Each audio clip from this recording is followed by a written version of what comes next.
Em uma noite de primavera, em 1980, uma mulher de New Hampshire voltou para casa e sua filha de 14 anos tinha desaparecido.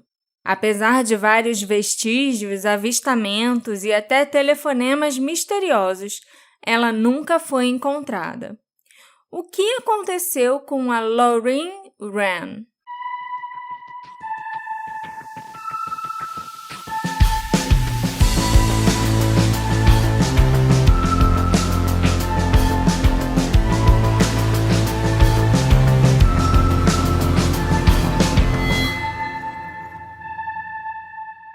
Olá, ouvintes queridos do meu coração! Sejam bem-vindos ao último episódio de 2022 do Detetive do Sofá.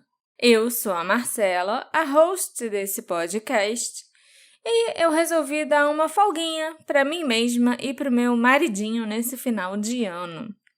Por isso que eu já estou avisando aqui logo que na semana que vem não tem episódio. A gente só vai fazer alguma coisinha exclusiva para os apoiadores. Mas em 2023 estaremos aqui firmes e fortes de novo, né, Alexandre?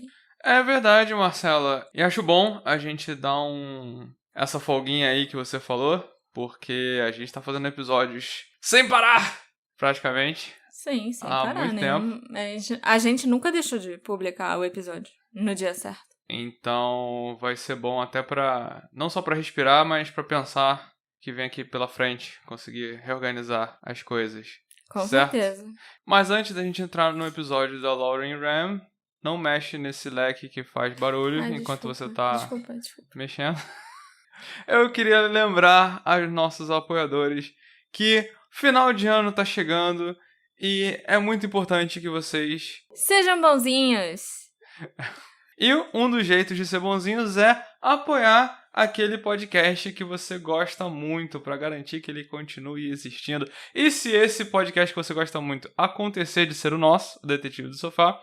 Melhor ainda! Você abre lá na Aurelo e vê como faz para apoiar a gente e que a gente vai ficar muito feliz. E o Papai Noel também vai até trazer presente pra vocês. Ok. Se vocês forem bonzinhos e apoiarem a gente. Ué, não é esse o propósito de ser bonzinho? Sim, Ganhar sim. presente do Papai Noel? Mas então, meu amor, sem mais delongas, que eu já vi aqui que o episódio tá grande, pra minha tristeza. E pra felicidade dos ouvintes. Da nação, me conte sobre a Lauren Wren. A Lauren nasceu no dia 3 de abril de 1966. Seus pais eram jovens e, inclusive, a mãe dela, a Judy, tinha só 20 anos quando a Lauren nasceu. O relacionamento dos dois, do pai e da mãe da Lauren, não deu certo e eles se divorciaram quando a filha era apenas um bebê. Embora a Lauren usasse o sobrenome do pai, o sobrenome Wren, ela morava só com a mãe e ela não via o pai com frequência. Na época do desaparecimento, a Lauren e a Judy moravam num apartamento no terceiro andar de um prédio na Merrimack Street, em Manchester, no New Hampshire.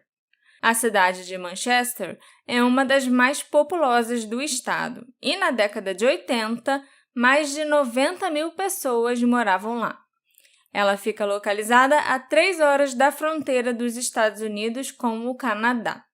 Eu sei que tem outra cidade chamada Manchester, muito famosa, que fica, no Reino Unido, Pois é, mas não é aquela, tá? É uma bem menos famosa, que fica nos Estados Unidos. Sem time.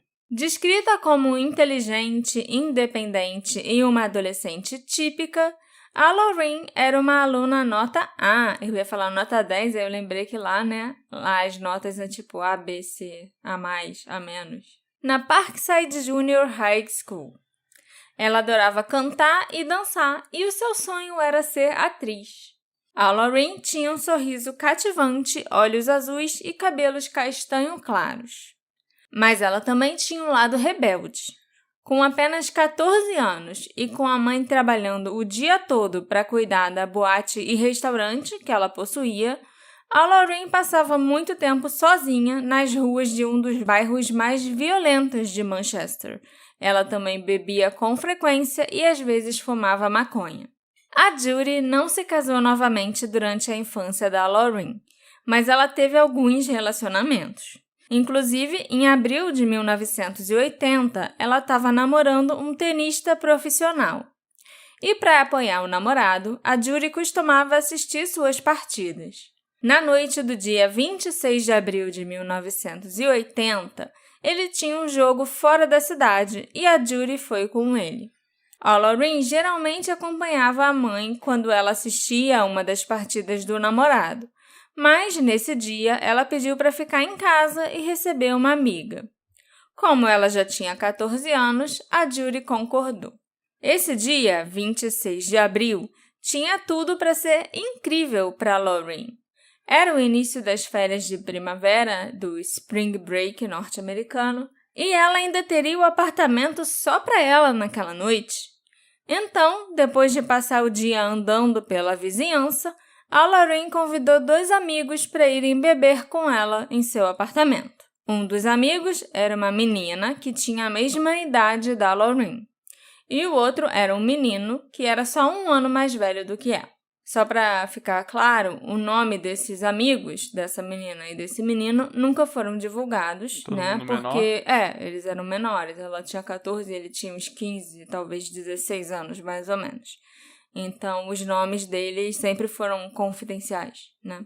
Ao longo do dia, alguns parentes da Judy e da Lorraine, que moravam na região, foram até o apartamento para ver se estava tudo bem e checar como a Lorraine estava. Mas, de alguma forma, ela conseguiu esconder de todo mundo o pacote de 6 latas de cerveja e a garrafa de vinho que ela tinha comprado para se divertir nesse dia especial. Alguns dos amigos da Lorraine contaram mais tarde que durante o dia ela reabasteceu a geladeira com cerveja e vinho na loja da esquina do bairro, a Rosebud. Muitas crianças e adolescentes locais frequentavam a loja, incluindo a Lorraine. E naquela época, as pessoas faziam vista grossa quando se tratava de consumo de álcool por menores de idade. Então, a Lorraine passou grande parte do dia e da noite circulando pelo bairro. Mas, por volta das 11 da noite, ela e seus 2 amigos estavam de volta no apartamento, bebendo e assistindo TV. A amiga da Lorraine resolveu ir dormir. Então, ela e o menino continuaram na sala vendo televisão. Até que mais tarde naquela noite, em torno de 00:30 mais ou menos, eles ouviram vozes do lado de fora, no corredor do prédio. Segundo o menino, eles pensaram que poderia ser a Judy e o namorado dela voltando para casa.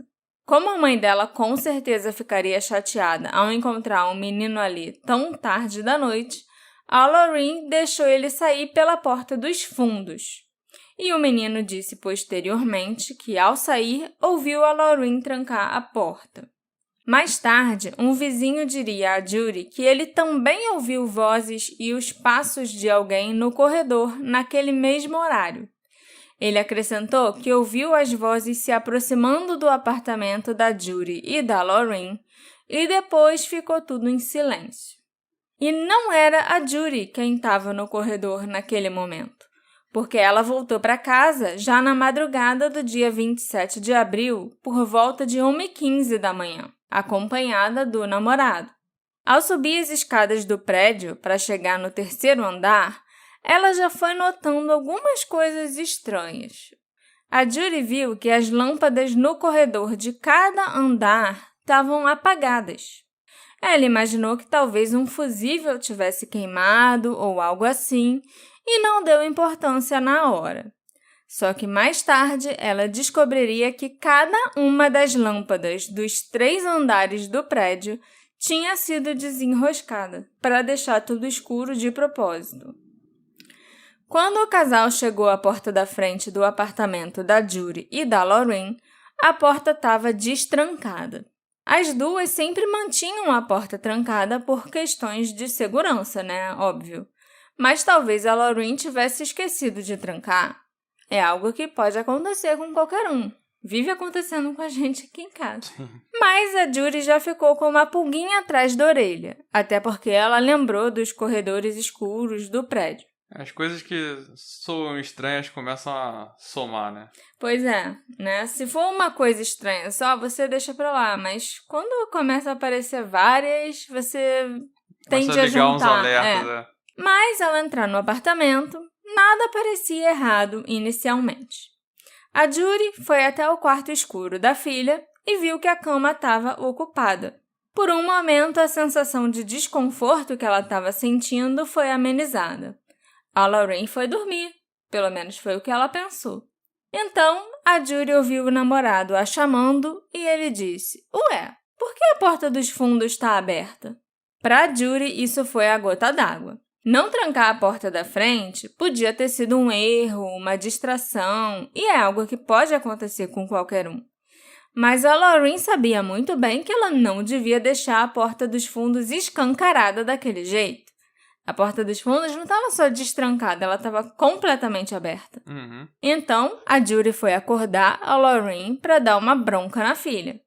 Mas, ao se aproximar da cama, ela percebeu que a menina que estava dormindo ali não era sua filha, e sim a amiga dela. Então, onde estava a Lorraine? Tentando afastar a preocupação da mente, a Judy acordou a menina e perguntou onde a Lorraine estava. A adolescente, que ainda não estava totalmente sóbria, respondeu: ela está dormindo no sofá. De acordo com a explicação posterior dada pela menina, a Lorraine estava dormindo na cama com ela, mas pegou o travesseiro e o cobertor e foi dormir no sofá, porque estava desconfortável as duas amigas numa cama de solteiro. Devido à sua embriaguez, a garota mais tarde diria que ela não conseguia se lembrar de mais nada daquela noite. Mas a Lorraine não estava no sofá, embora, de acordo com algumas fontes, o seu travesseiro e o seu cobertor estivessem lá sim. A Lorraine não estava em nenhum lugar do apartamento. E agora a Judy realmente tinha motivos para entrar em pânico. Era 1h30 da manhã, então onde a filha dela estava? A Judy começou então a ligar para todo mundo que ela conhecia para ver se eles tinham alguma ideia de onde a Lorraine estava. Mas, como ela temia, todos estavam dormindo e ficaram muito confusos e não sabiam de nada do que estava acontecendo e nem tinham notícias da Lorraine 1h30 da manhã. Então, a Judy e o namorado dela saíram e começaram a fazer buscas na vizinhança, enquanto os familiares dela também auxiliavam nas buscas. Finalmente, por volta das 3h45 da manhã, a Judy viu uma viatura policial passando e foi correndo pedir ajuda porque sua filha estava desaparecida. Quando a polícia começou a investigar, a teoria inicial era que a Lorraine havia fugido. Não havia sinal de luta ou de entrada forçada no apartamento. E, dada a idade de Lorraine, a resposta óbvia para a polícia era que a adolescente fugiu, é lógico, né? É o que eles sempre pensam. Outra coisa que pode ter contribuído para essa visão egoísta e simplória da polícia era a situação familiar da Lorraine. A Judy era mãe solteira. A Lorraine não tinha uma figura paterna em casa. Meu Deus. Então, os policiais imaginaram que a mãe e a filha deviam ter tido uma discussão. A menina ficou brava e fugiu. E lógico que a mãe também devia ser muito relapsa, porque tinha que trabalhar o dia todo e não dava atenção suficiente para a filha.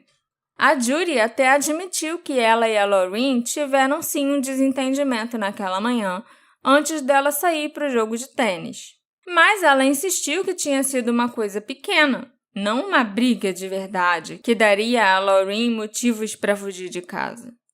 Os amigos mais próximos da menina afirmaram que ela não tinha falado nada sobre ter vontade de fugir.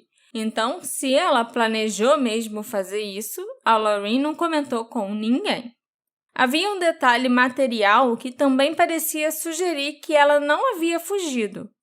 A Lorraine não levou absolutamente nada de sua casa, como dinheiro, roupas ou as suas coisas preferidas. Ela nem tinha levado o par de tênis novinho que ela ganhou de aniversário. E ela tinha implorado para a mãe comprar aquele tênis para ela.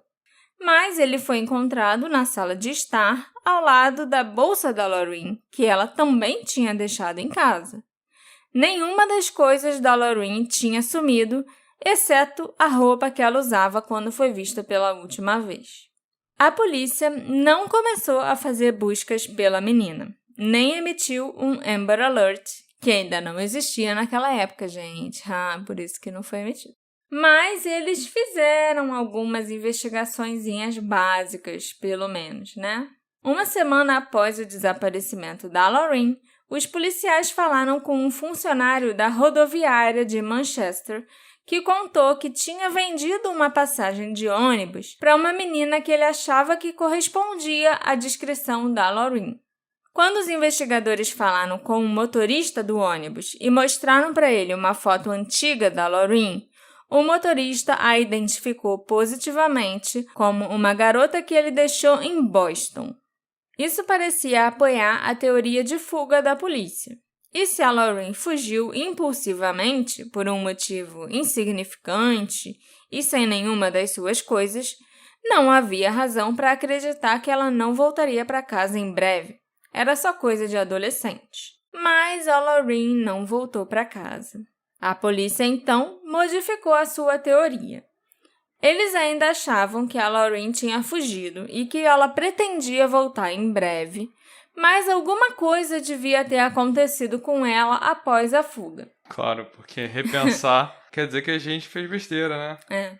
Os policiais resolveram falar com o motorista de ônibus novamente. E dessa vez mostraram a ele uma foto mais recente da Lorraine, que tinha sido tirada pela escola poucos dias antes dela desaparecer.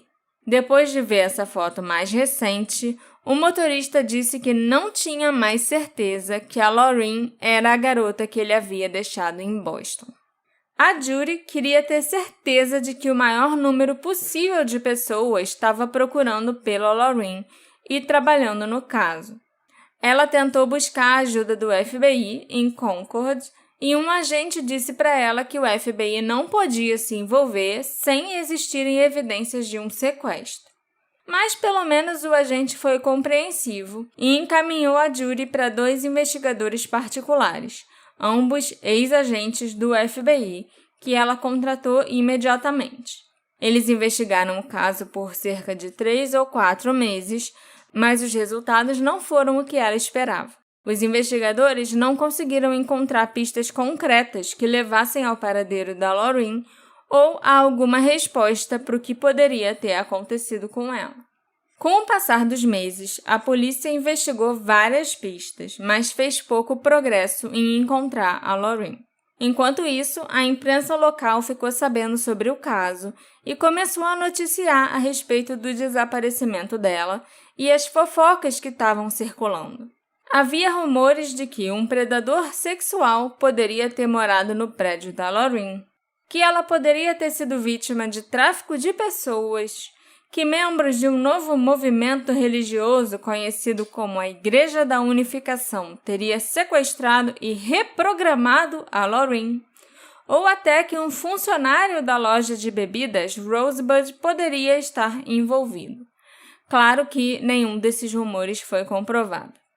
Em seu desespero, a Judy começou a consultar médiums, uma prática que ela continuou ao longo dos anos e que ela faz até hoje. E a polícia, tendo poucas evidências sólidas para investigar, começou a seguir as pistas dadas pelos médiums. Um desses médiums afirmou que a Lorraine estava morta e que ela foi enterrada em Goffstown. Outro médium, esse da Virgínia, descreveu a visão que ele teve de uma sala em um depósito de combustível perto do rio Merrimack. De acordo com a polícia, essa descrição era tão estranhamente precisa que eles até desenterraram vários metros de terra ao redor desse prédio e não encontraram nada. Além de consultar os médiums, alguns psicólogos ainda foram contratados para tentar hipnotizar a amiga da Lorraine, aquela que estava no apartamento naquela noite, para ver se eles conseguiam desbloquear ou desenterrar, alguma memória dessa menina, mas não deu em nada. Ela estava muito de ressaca. Ou ela tava encobrindo a Lorraine, sei lá. Ou ela realmente bebeu muito. Ela tinha 14 anos. Pode ter bebido muito pela primeira vez e Dormiu foi que nem embora. pedra. Como alcoólico quase. Em novembro de 1980, a Judy abriu sua conta de telefone e, ao examiná-la, algo chamou sua atenção. Em 1º de outubro, havia 3 chamadas a cobrar, feitas em Santa Mônica, na Califórnia, todas com 10 a 15 minutos de diferença entre elas. A Judy não reconheceu essas ligações e não tinha ido para a Califórnia. Ela nem conhecia ninguém que morava lá. Imediatamente, ela teve certeza que tinha sido a Lorraine que fez aquelas ligações. A Judy contatou a polícia de Santa Mônica. Eles a ajudaram a determinar que as 3 ligações foram feitas de um telefone público de um motel em Santa Mônica. As 2 primeiras ligações tinham sido para outros 2 motéis, um em Santa Ana e outro em Westminster. Santa Ana e Westminster ficam a cerca de 1 hora ao sul de Santa Mônica. Já a 3ª ligação foi para uma linha direta que respondia a perguntas de adolescentes sobre sexo. Pera aí, não entendi essa história das ligações. A mulher viu na conta que tinham 3 ligações a cobrar. Não é ligação a cobrar de você liga para aquele número e a pessoa que está atendendo paga. É algo que tinha nos Estados Unidos, eu não sei se eles ainda conseguem fazer isso hoje em dia, ou se dava para fazer isso aqui no Brasil. Mas você vai ligar de um telefone público para outro telefone. E bota na conta de um 3º telefone. Exatamente. Ah, tá. Porque entendeu? Ligação a cobrar eu achei que tinha... Não, eu tô aqui na minha casa, mas meu telefone, sei lá, não tá funcionando e eu não tenho ficha para usar o orelhão. Então eu vou botar um código antes de ligar, que é para essa ligação ser cobrada lá na conta de telefone da casa da minha mãe, por exemplo. Tá. Entendeu? Entendi. Aí as ligações foram feitas de um motel... em Santa Mônica. 2 ligações foram feitas para 2 motéis em 2 cidades a 1 hora de distância. A primeira ligação foi feita de Santa Mônica para um motel em Santa Ana. A segunda ligação foi feita de Santa Mônica para um motel em Westminster. A 3ª ligação foi feita de Santa Mônica para essa linha direta que respondia às perguntas que os adolescentes faziam sobre sexo. Ok, acho que agora eu entendi. Quando a Judy tentou ligar ela mesma para essa linha direta, ela falou com um suposto médico que administrava esse serviço. E ele negou saber qualquer coisa sobre a Lorraine ou a ligação recebida no dia 1º de outubro. Eu não faço ideia se essa linha direta recebia muitas ligações todos os dias, sabe? Tipo, centenas de ligações. Mas eu acho que não, porque não era um número público, não era tipo um serviço público ou famoso entre os adolescentes naquela época. E também era um número local da Califórnia. Me parece que eles não recebiam muitas ligações todo dia. Eu acho até que tinham dias que eles nem recebiam ligação nenhuma. Então, não seria difícil o médico ou o atendente se lembrar das ligações que ele atendeu e dos adolescentes com quem ele falou. E era um serviço meio esquisito, sabe? Pelo que eu pesquisei, parece mais que era um tipo de fachada para alguma outra coisa que acontecia lá. Ou então um jeito de tentar atrair adolescentes de algum jeito, entendeu? Acho que sim. Para coisas não muito boas. Acho que entendi. Entendeu? Eu vou falar um pouquinho mais sobre isso depois. A polícia da Califórnia e de New Hampshire também ligaram para esse número e falaram com o tal médico, mas não conseguiram descobrir nenhuma informação sobre a Lorraine ou a ligação de 1º de outubro. A polícia de Santa Mônica recebeu fotos da Lorraine que começaram a circular pela área. Investigadores perguntavam aos moradores e turistas se eles tinham visto a garota. A Judy queria ir para a Califórnia e começar a procurar a filha pessoalmente, mas a polícia de New Hampshire aconselhou que ela esperasse até que as férias de fim de ano acabassem, porque eles acreditavam que havia uma boa chance da Lorraine ligar para casa nessa época, principalmente quando estivesse perto do Natal, sabe? As pessoas ficam mais sensíveis e tal. Uhum. Embora a Judy inicialmente não acreditasse que a Lorraine fugiria, a ideia de que ela poderia ter ido para a Califórnia parecia crível para Judy. As duas tinham morado por 4 anos em Miami quando a Lorraine era criança, e ela sempre tinha gostado de sol e do clima quente. Quando elas voltaram para New Hampshire, a Lorraine tinha 10 anos e ela tinha odiado voltar para aquele lugar frio. Então, era possível que o sol da Califórnia atraísse a garota. E, além disso, havia outra coisa na Califórnia que a Judy suspeitava que pudesse ter atraído a Lorraine: Hollywood. A Lorraine dizia para todo mundo que quando ela crescesse, ela queria ser atriz. Então, talvez ela tivesse decidido perseguir seus sonhos cinematográficos aos 14 anos. Mas, se a explicação fosse tão simples assim, por que a Lorraine não teria ligado para a mãe? Ela realmente deixaria a Judy se preocupar desse jeito, sem ter nenhuma notícia dela? A Lorraine sempre falava para a mãe onde ela ia ou se ela ia se atrasar. Quando ela chegava mais tarde da escola, ela telefonava para o trabalho da mãe para dizer que tinha chegado. Quando ela saía do apartamento e a mãe não estava em casa, ela deixava um bilhete. Então, será que a Lorraine ficaria meses em outro estado sem dar notícias? E sair de casa e esquecer tudo aberto. Pois é, né? E desenroscar lâmpadas dos corredores. Uhum.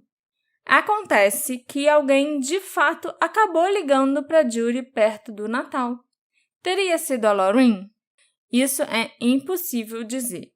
O que a gente sabe é que por volta da época, das festas de fim de ano, o telefone residencial da Judy começou a receber chamadas silenciosas que aconteciam sempre por volta das 3h45 da manhã.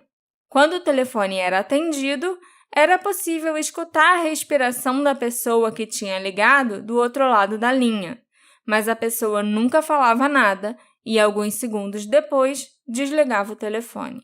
Nos anos seguintes, a Judy sempre continuou recebendo essas ligações na época do Natal, até que ela teve que mudar de número, porque ela já não aguentava mais. A pessoa que ligava nunca foi identificada. Nesse meio tempo que ela sumiu, ela passou cartazes com o telefone dela? Não, o telefone era da polícia. Uhum. Da polícia de New Hampshire. Nunca foi usado o telefone pessoal da Judy, não. Geralmente isso é meio... Geralmente isso é um erro que as pessoas cometem e aí cai muito nisso, né? Recebe trote, recebe um monte de coisa. Hoje em dia é mais comum botar um e-mail, o telefone da polícia ou até um site que tenha sido criado, pedindo para as pessoas entrarem em contato. Naquela época, lógico que isso não existia e não existia, eu acho que nem o 911. Cada delegacia de cada estado tinha o seu número. Uhum. E aí eu acho que, pelo menos em New Hampshire, os folhetos que circularam tinham o telefone da delegacia de New Hampshire, entendeu? Não existem evidências de que os investigadores tenham realmente investigado essas ligações, infelizmente. Em 2020, no 40º aniversário do desaparecimento da Lorraine, o Manchester Ink Link fez um artigo sobre o caso dela. E entre os entrevistados estava o detetive Lucas Hobbs, atualmente designado para os casos arquivados no Departamento de Polícia de Manchester. Segundo Lucas, nenhuma das informações sobre essas ligações noturnas misteriosas consta nos arquivos oficiais da polícia. Ele próprio nem sabia que essas ligações tinham acontecido. Então, será que a polícia, na época, nunca investigou as ligações e nem se deu ao trabalho de registrar nos arquivos? Ou será que eles investigaram, não encontraram nada e, por causa disso, não incluíram as informações no arquivo? A gente nunca vai saber, mas, de qualquer forma, eu acho que foi um erro muito grave. E eu acho que eles nunca fizeram nada. Eu também acho, E o mais impressionante é que a Judy não foi a única pessoa a receber telefonemas estranhos após o desaparecimento da filha. Uma das tias da Lorraine, chamada Janet Roy, se lembrou mais tarde que após o desaparecimento da Lorraine, em várias ocasiões, uma jovem ligou para o telefone da casa dela perguntando pelo Mike. O filho da Janet se chamava Michael e ele era o primo favorito da Lorraine. Ela, inclusive, era a única pessoa que chamava ele de Mike e não de Michael. Mas sempre que alguém atendia e passava o telefone para o Michael, a pessoa desligava. O ano novo veio e se foi. Era 1981 e a Lauren ainda estava desaparecida. Em algum momento daquele ano, um avistamento foi relatado, e dessa vez por alguém próximo à sua família. Uma amiga da tia da Lauren, que conhecia bem a menina e inclusive já tinha sido babá dela, tinha certeza que a viu num terminal de ônibus em Boston, no Massachusetts. Mas esse avistamento nunca foi confirmado. Os meses se transformaram em anos. O departamento de polícia manteve o caso aberto e os investigadores continuaram trabalhando nele. Novos detetives também foram designados para o caso. A polícia continuou as buscas e eles investigavam todas as dicas que recebiam e enviavam os prontuários dentários da Lauren por todo o país, sempre que recebiam notícias de um corpo não identificado que pudesse ser compatível com ela. Enquanto isso, a Judy continuou seus próprios esforços para encontrar a filha. Em 1985, ela conseguiu recrutar a ajuda do Centro Nacional de Crianças Desaparecidas e Exploradas, que tinha sido criado no ano anterior. E ela também conseguiu o apoio de uma organização chamada Wings for Children. Uma mulher chamada Carol Jensen, que trabalhava para essa organização, Wings for Children, resolveu ligar para aquele número daquela linha direta que apareceu na conta telefônica da Judy. Aquele que os adolescentes podiam perguntar sobre sexo. E a Carol falou com o tal médico que dirigia a linha direta. E ela conseguiu obter um pouco mais de informação do que a Judy e os policiais tinham conseguido lá em 1980. O homem se descreveu como um cirurgião plástico e explicou que, de vez em quando, as meninas visitavam sua esposa em casa. A maioria dessas garotas era da costa leste, mas ele admitiu que uma delas até podia ter sido de New Hampshire. A garota em questão estava na companhia de uma mulher mais velha, e mais tarde ela teria se mudado para Nova York. A Carol tentou pressionar o homem por mais informações, mas o tal cirurgião plástico foi evasivo. Finalmente, ele acabou dando o nome de alguém que poderia saber mais sobre a garota fugitiva que o visitou. Annie Sprinkle, uma mulher de Nova York, que ele alegou ser colega de sua esposa no negócio da moda. Essa descrição não é nem um pouco exata. Na verdade, a Annie Sprinkle não trabalhava com moda e provavelmente nem a tal esposa do médico, se é que ela era esposa mesmo. No início dos anos 80, a Annie Sprinkle era conhecida pelo seu trabalho como atriz e produtora de filmes pornográficos, conhecida particularmente por fazer filmes focados em fetiches. Hoje em dia, ela é uma figura muito conhecida por ser uma precursora do empoderamento feminino, positividade e educação sexual e até do feminismo mesmo em geral. Ela é uma sexóloga da cultura pop de Nova York, doutora em sexualidade humana e uma das primeiras pessoas a criar conteúdo pornográfico voltado para mulheres, sem misoginia. Se vocês não conhecem a Annie Sprinkle, eu sugiro que deem um Google, deem uma pesquisada sobre ela, porque vocês vão se surpreender muito positivamente. Ela é um ícone de verdade. Mas lá em 1980, a Annie Sprinkle estava no auge da sua carreira como atriz na pornografia. E em 1985, quando seu nome foi sugerido pela primeira vez como tendo alguma relação com o caso da Lauren, a Annie ainda atuava, mas ela também já tinha começado a dirigir filmes e já tinha inclusive lançado 2 livros. Além do relato do tal cirurgião plástico, nada foi encontrado que ligasse a Annie Sprinkle ao caso da Lauren Wren. A Carol Jensen assistiu a um dos vídeos mais famosos da Annie, chamado Deep Inside Annie Sprinkle, bem como outros vídeos dela daquela época, para ver se alguma das atrizes que estavam nos filmes se parecia com a Lauren, mas ela não encontrou nada. Um dos detetives particulares contratados pela Judy também enviou uma carta para Anne Sprinkle em Nova York, pedindo a ajuda dela e perguntando se ela sabia alguma coisa sobre a Lorraine. Ele ainda incluiu uma fotografia da menina, mas a Anne nunca respondeu a essa carta. É provável até que ela não tivesse recebido a carta porque ela se mudou para a Europa naquela mesma época. E não está claro se outras tentativas de falar com a Anne foram feitas pela polícia ou por outras pessoas. E o que é bizarro é que, assim como as informações sobre as ligações anônimas, essas informações sobre o tal cirurgião plástico, o médico da linha direta, e sobre a Anne Sprinkle não estavam nos arquivos do caso da Lorraine. E o detetive que cuida do caso hoje em dia, o Lucas, nunca tinha ouvido falar disso também até 2020. Caraca. No mesmo ano em que a Carol Jansen falou com esse suposto médico da linha direta, aconteceu um evento trágico. O amigo da Lorraine, o menino que estava bebendo com ela no apartamento na noite em que ela desapareceu, tirou a própria vida. Segundo a Judy, ele deixou um bilhete dizendo que ele não aguentava mais. O menino nunca foi considerado um suspeito nesse caso e não existe nada que indique que o seu suicídio tenha algo a ver com o desaparecimento da Lorraine.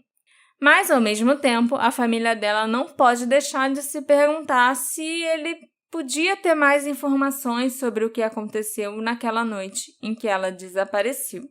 Em 1986, a Carol Jansen foi para a Califórnia para realizar buscas e fazer uma investigação nos motéis em Santa Ana, Westminster e Santa Mônica. O motel de Santa Mônica foi de onde as ligações foram feitas, Você deve lembrar. E os motéis de Santa Ana e Westminster foram os que receberam as ligações a cobrar. E foi lá, no motel de Santa Mônica, que a Carol fez uma descoberta preocupante. Aquele motel pode ter sido usado por um rei da pornografia infantil da região, conhecido como Dr. Z. O tal de Dr. Z, ou Dr. Z, nunca foi ligado ao médico da linha direta que foi questionado pelo desaparecimento da Lorraine, e há poucas informações adicionais sobre o Dr. Z. A gente não sabe nem se ele já foi preso ou se ele ainda está livre por aí. Mas eu acho que não tem como as duas coisas não serem de alguma forma relacionadas, O motel do rei da pornografia infantil e a linha direta que falava com adolescentes sobre sexo. E quando o cara falou alguma coisa, ele apontou para uma atriz pornô. Sim. Talvez tivesse algo a ver ou talvez fosse para despistar, exatamente. E assim, o cara da linha direta se apresentava como médico, mas ele nunca nem deu o nome dele para conferirem na época se ele era um médico de verdade. E aí o rei da pornografia também é um doutor, o Dr. Z, sabe? Entendi. Eu acho muito estranho, sabe? Muito estranho essa história toda. E é um médico que fala sobre sexo de adolescentes, aparentemente. Mas aí quando perguntaram, ele é um cirurgião plástico. Pois é. Não faz sentido. Não fecha, né?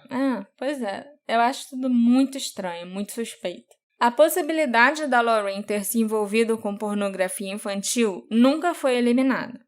O grande problema é que a gente não sabe quem era esse médico da linha direta, nem qual poderia ter sido seu envolvimento com o telefonema que foi cobrado lá na conta da Judy. E nem se ele próprio tem a ver com o Dr. Z. E também como a Lorraine teria ido parar ali e tido contato com essas pessoas, Também, em 1986, veio outro misterioso telefonema. Dessa vez, a ligação não foi para nenhum membro da família da Lorraine, e sim para um amigo de infância dela chamado Roger Maurice, que ainda morava na área de Manchester. O Roger não estava em casa quando a ligação foi recebida, então foi a mãe dele que atendeu. A senhora Maurice falou com uma jovem que se identificou como Lorraine ou Laurie.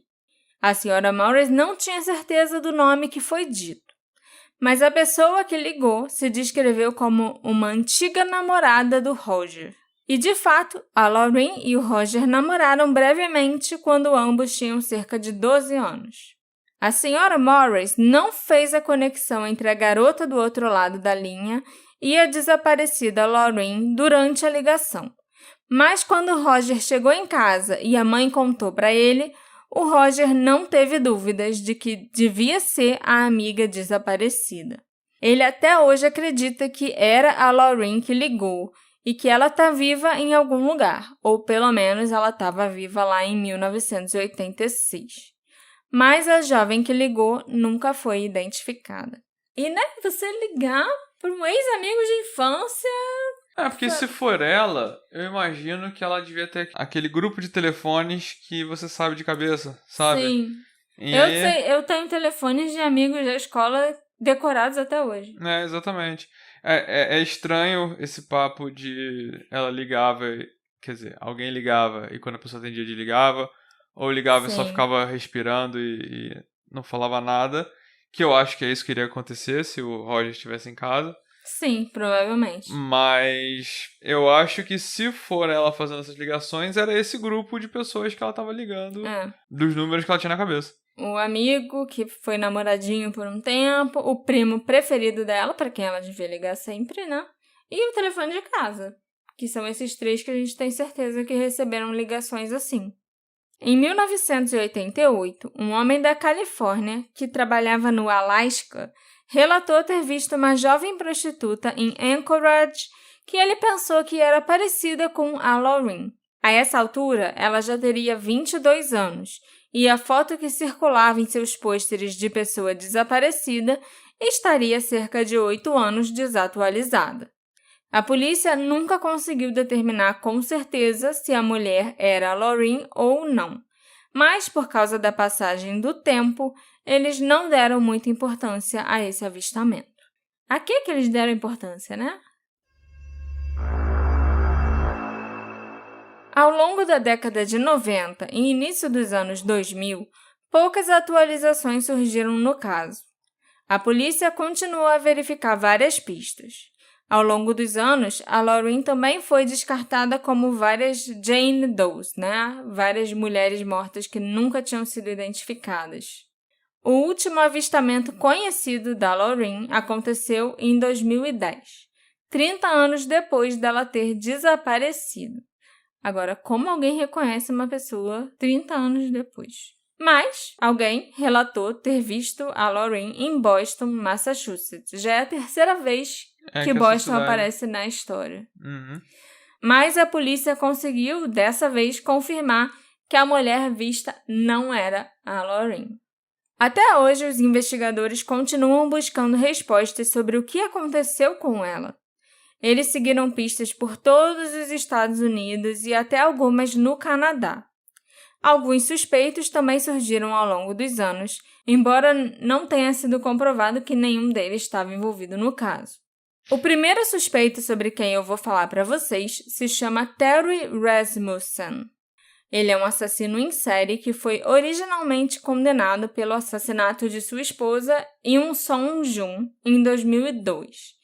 Ela era uma química sul-coreana de 44 anos. Embora o Terry, que morreu na prisão em 2010, tenha sido acusado e condenado apenas pela morte da Yoon-sung, acredita-se que ele tenha sido responsável pelos assassinatos de várias outras mulheres. A maioria de suas supostas vítimas eram suas parceiras românticas, algumas das quais permanecem desaparecidas até hoje e outras foram encontradas assassinadas, assim como os filhos dessas mulheres.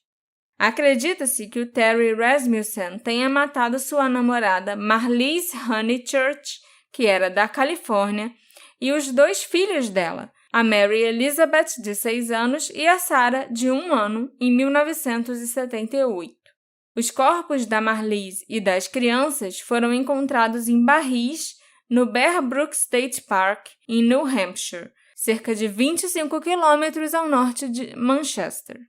Como as vítimas não foram identificadas até 2019, 9 anos depois da morte do Terry, ele escapou de ser acusado pelos assassinatos, embora ele seja considerado o responsável. Denise Baldwin, uma outra mulher de New Hampshire que está desaparecida desde 81, foi namorada do Terry Rasmussen na época em que ela desapareceu, e acredita-se que ela tenha sido assassinada por ele. Denise e sua filha de 6 meses, Dawn, desapareceram do seu apartamento em algum momento entre o dia de Ação de Graças e o dia 1º de dezembro de 81. Ninguém sabe o que aconteceu com a Denise, mas em 84 o Terry estava morando com a Dawn, então uma criança, na Califórnia.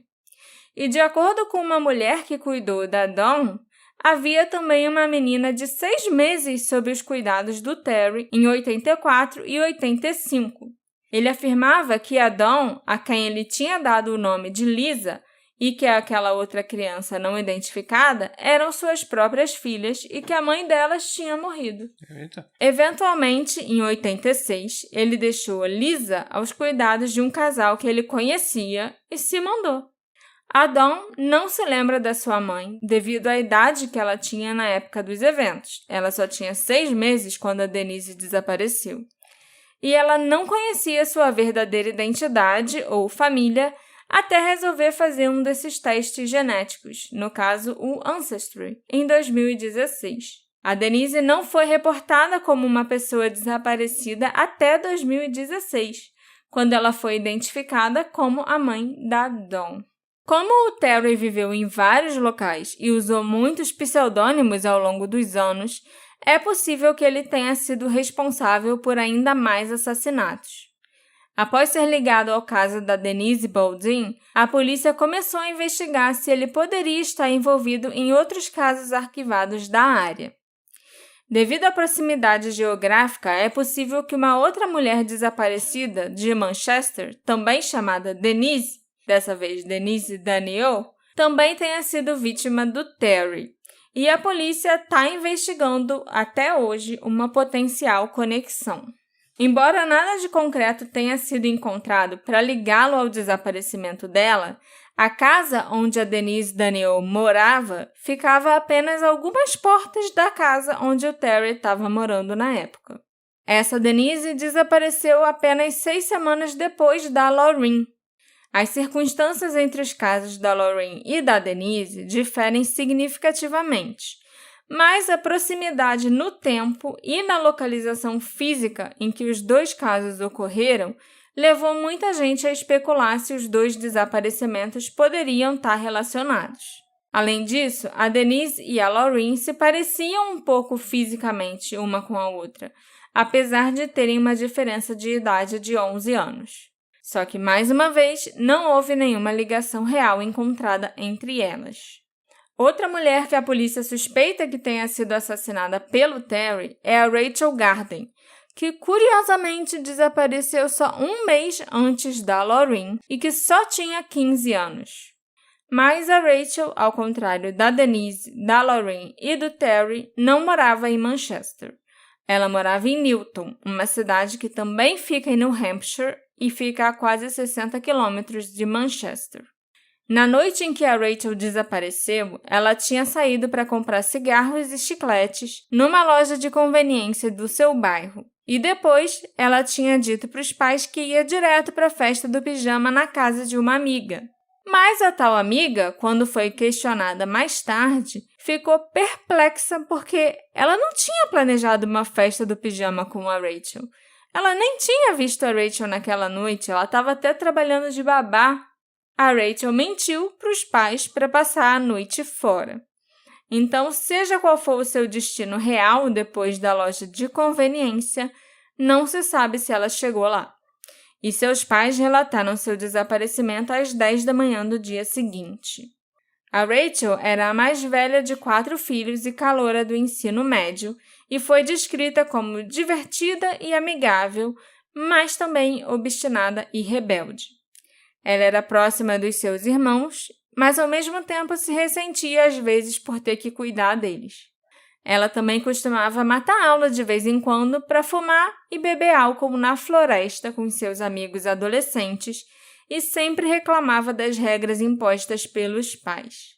Provavelmente por causa dessa reputação e também da idade da Rachel, a polícia inicialmente presumiu que ela era uma fugitiva.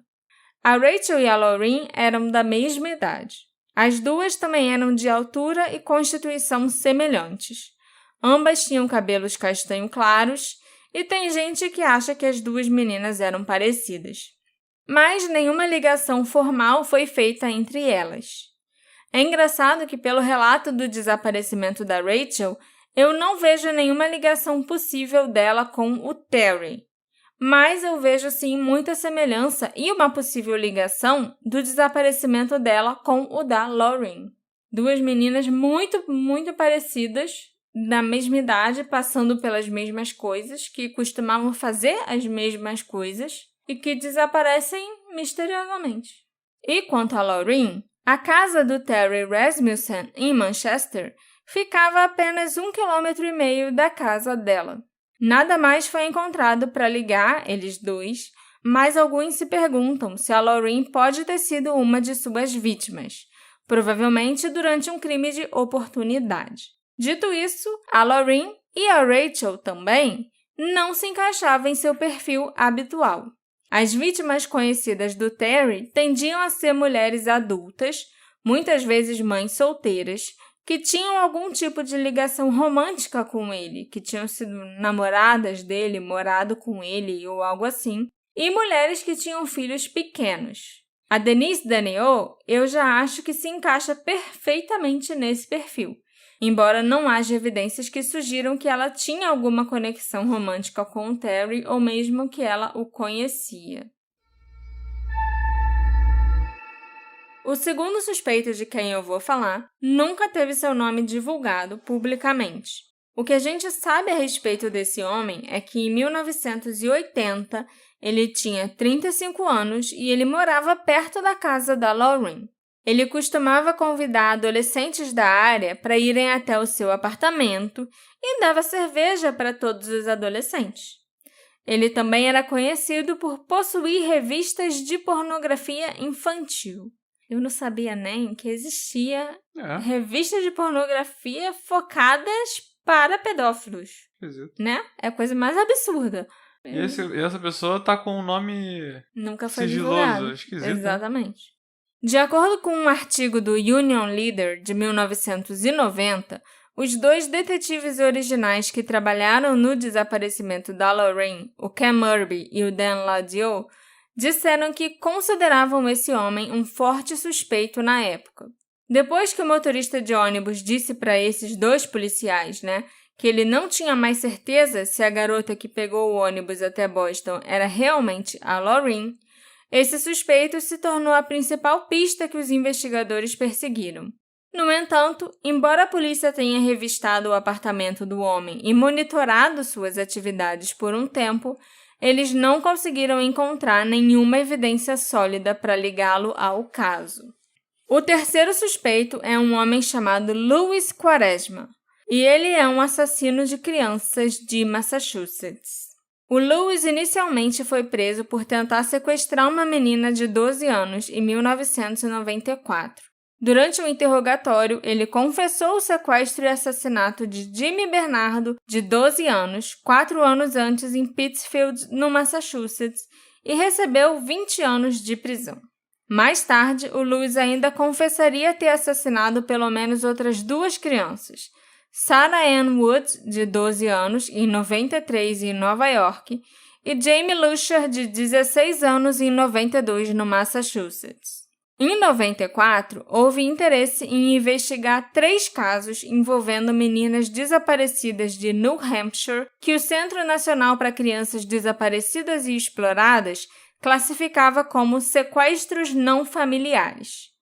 Entre esses 3 casos estavam os casos da Lauren, obviamente, e da Rachel Garden, que eu acabei de contar para vocês também.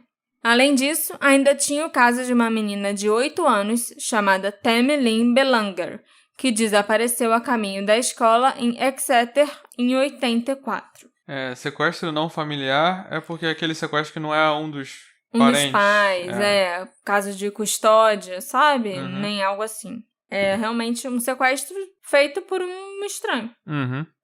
O sargento Thomas Steinmetz, da Divisão Juvenil do Departamento de Polícia de Manchester, disse que estaria disposto a investigar qualquer ligação possível entre o caso da Lauren e o Louis Quaresma, se os investigadores de Massachusetts encontrassem qualquer informação que eles pensassem que pudesse sugerir essa associação. Mas não houve nenhuma outra ligação sugerida entre o Louis e o desaparecimento da Lauren. Por esse motivo, ele não parece ser um forte suspeito no caso. Tem algumas coisas bem estranhas nesse caso que me deixam com a pulga atrás da orelha. Para começar, a amiga da Lauren, que estava dormindo na cama dela e que simplesmente não se lembrava de nada. Para mim, isso tinha mais pinta de que a amiga estava encobrindo a Lauren de alguma forma, sabe?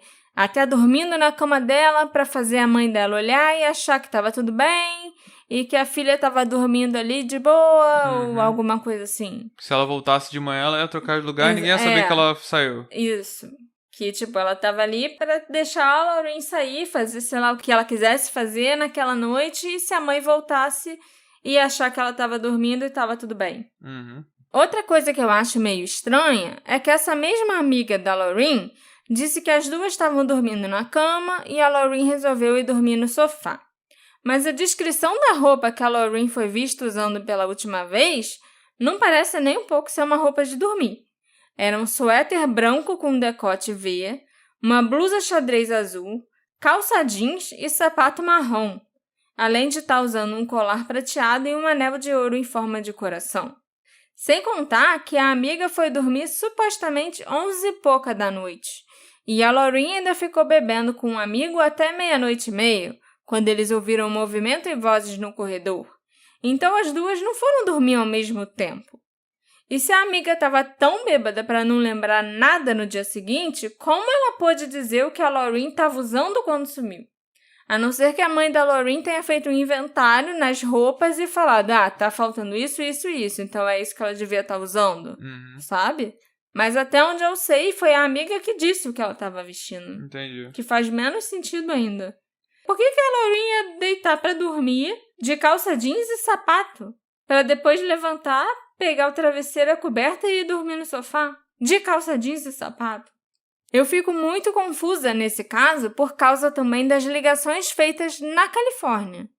Por um lado, eu acho muito possível que a Lauren tenha saído com a intenção de voltar e tenha se tornado vítima de um crime naquela noite. Foi dar uma escapadinha, talvez até tenha saído junto com o menino ou pouco tempo depois do menino e tinha a intenção de voltar mais tarde naquela noite. E ninguém nem ficar sabendo que ela saiu. Mas aí aconteceu alguma coisa. O suspeito que convidava adolescentes para o apartamento para beber cerveja é especialmente interessante e ele se encaixaria bem aqui. Ela podia ter ido na casa desse cara e morreu, ou sei lá. Era no mesmo prédio? Era bem perto. Tem alguns lugares que eu estava pesquisando que dizem que era assim no mesmo prédio, no primeiro andar. Mas tem gente que diz que não era no mesmo prédio, mas era na mesma rua. Como a gente não sabe o nome desse cara, né? Fica difícil descobrir exatamente onde ele morava. Que sendo no mesmo prédio, eu acho que bateria com as tais luzes que foram com certeza desenroscadas e tal. Com certeza. Mas eu acho que não tá também fora de questão que a Lauren tenha resolvido ir embora de Manchester voluntariamente, mesmo sem levar as coisas dela. Porque os telefonemas para a família e para os conhecidos da Lauren são muito estranhos. Eu não sei se eu acreditaria que as ligações do motel eram pegadinhas, até porque eram chamadas feitas para serem cobradas na conta do número de telefone da Judy. E não eram chamadas feitas pro número de telefone da Judy, né? Pelo menos aquelas 3 chamadas da Califórnia. Então, só dava para notar mesmo que aquelas 3 chamadas existiam analisando toda a conta de telefone, como a mãe dela por acaso fez. Porque se a Julie não tivesse sentado para analisar a conta, ela não ia nem ver que tinham chamadas da Califórnia feitas e cobradas no número dela, entendeu? Então, assim, uma pegadinha onde você nem liga pro número da pessoa ou não fala com a pessoa, não é uma pegadinha, né? Talvez as ligações feitas na época de Natal para Judy pudessem ser, sim, um tipo de pegadinha, mas essas ligações da Califórnia me deixam muito intrigada. De qualquer forma, eu acho que é possível que a Lauren tenha fugido e ido parar na Califórnia de algum jeito. Mas é muito estranho que ela não tenha entrado em contato com ninguém diretamente desde então. Ela podia estar envergonhada de ter fugido, por outros motivos também, a gente não sabe o que aconteceu com ela desde então, e ter vergonha de voltar para casa e de procurar a mãe. Especialmente se ela se envolveu com pornografia e com o Dr. Z e tal. A polícia e o Centro para Crianças Desaparecidas e Exploradas ainda consideram essa hipótese possível, a hipótese dela ter se envolvido na indústria pornográfica. Eu gostaria de pensar que a Lauren ainda pode estar viva, especialmente se ela partiu por vontade própria. Mas eu acho que ela acabou sendo vítima de um crime, seja naquela noite em Manchester mesmo, ou depois que ela foi embora para a Califórnia. Eu não consigo decidir também se eu acho que ela foi sequestrada no apartamento ou não, porque o lance das lâmpadas todas terem sido desenroscadas é muito esquisito. Até hoje, a Lauren continua desaparecida. Já se passaram mais de 4 décadas desde que ela sumiu de seu apartamento. Ela, hoje em dia, tem ou teria 57 anos. É muito surreal, porque na cabeça de todo mundo que a conhecia, e até na minha cabeça mesmo, ela ainda é uma adolescente de 14 anos. Mas a verdade é que se ela estiver viva, ela pode ter filhos, pode até já ter netos, e a gente continua procurando uma menina de 14 anos. Progressões de idade foram criadas, é lógico, ao longo dos anos, para mostrar como ela pode parecer, hoje em dia, já mais velha. A última dessas progressões foi feita em 2012. A mãe dela, Judy, se casou de novo, se mudou para a Flórida, mas nunca parou de procurar a Lauren. Ela foi atormentada pela culpa por anos e sempre se perguntou se ela poderia ter evitado o que aconteceu naquela noite, ou se de alguma forma ela causou a partida da Lauren. A Judy acha que a Lauren está viva, mas se isso for verdade, ela não consegue entender por que a Lauren não a procurou por todos esses anos. Ela continua a orar pelo retorno da Lauren e a consultar médiums. Eles contaram a ela várias histórias, algumas mais verossímeis do que as outras, é lógico. A maioria dos policiais que trabalharam no caso da Lauren ao longo dos anos acreditam que ela provavelmente foi vítima de um crime na noite em que ela desapareceu ou pouco tempo depois. Embora eles até gostem de pensar que a Lauren pode estar viva, eles suspeitam que, como ela não levou nenhuma roupa, ela deve ter saído naquela noite para encontrar alguém e tinha toda a intenção de voltar para casa, mas ela pode ter sido assassinada. Os policiais também acreditam que algumas das pessoas que eles entrevistaram logo no início das investigações sabiam mais do que disseram, e que algum conhecido da Lauren e da Judy sabe o que aconteceu com ela. Esse episódio eu dedico para todos os pets que estavam lá participando do Dia do Pet no grupo do Detetive do Sofá. Michelle Camponesa, Snoopy, Charlene Diane, Cappuccino, Billie Jean Cookie, Adelaide, Geraldinho, Fred, Luna, Léo, Soraya Paulina, Natasha Dominica, Francisca Teodora, Tomás Augusto, Samuel Otávio, Julian Regina, Shakira Maria, Violeta Barcelona e que vergonha! Se eu esqueci de algum, me perdoem. Eu claramente não tenho maturidade para lidar com tantos pets fofinhos dos nossos apoiadores. Tá aí a prova disso. Tô aqui dedicando o episódio para cães, gatos, coelhos e hamsters. Venha você também ser apoiador e participar do grupo desse podcast. E ver todos esses bichinhos com nomes maravilhosos e compartilhar fotos dos seus bichinhos também. Quem sabe num próximo dia do pet o seu bichinho tá aqui na minha lista. Essa ideia foi genial. Obrigada. Quem teve essa ideia foi uma pessoa muito esperta. Foi um de nós dois, só digo isso. Aham. Então, depois de ter falado tantas informações sérias, né, sobre um caso tão importante e também ter falado do dia do pet, eu continuo me perguntando e eu te pergunto também, Alexandre, o que aconteceu com a Lorraine Wren? Ela deixou o apartamento voluntariamente naquela noite de abril de 80 ou ela foi sequestrada? Será que a Lorraine estava viva por algum tempo após o seu desaparecimento ou ela morreu na noite em que desapareceu? Quem fez as ligações da Califórnia? Me encontra nas nossas redes sociais, @detetive do sofá, e me conta o que você acha que aconteceu com a Lorraine Wren. A gente se encontra em 2023, na próxima investigação. Tchau, tchau. Tchau, tchau.